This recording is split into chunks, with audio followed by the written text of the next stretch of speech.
One of the concepts I've always believed in from the very beginning of my career as a young soldier and then later as a young policeman is that a professional carries a professional's tools.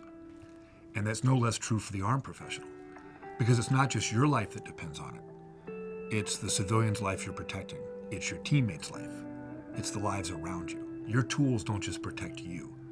They protect the people you're there to protect, the people you're serving and the people you're fighting alongside. And having the best possible tool to do your job is invaluable if you want to be a true professional.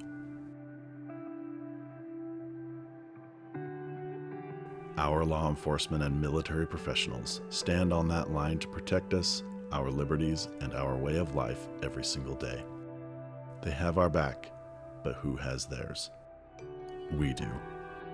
Our firearms are built with only American-made parts and crafted right here in the heart of Texas by veterans and patriots who are proud of where they live and what we stand for. Because they've bled for it too. A veteran's oath to serve and protect their country does not end the day they get their DD Form 214.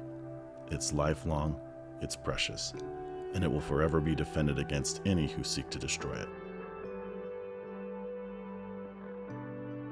We invite all patriots to stand alongside us and make it known that we will not back down, we will not cower, and this will defend.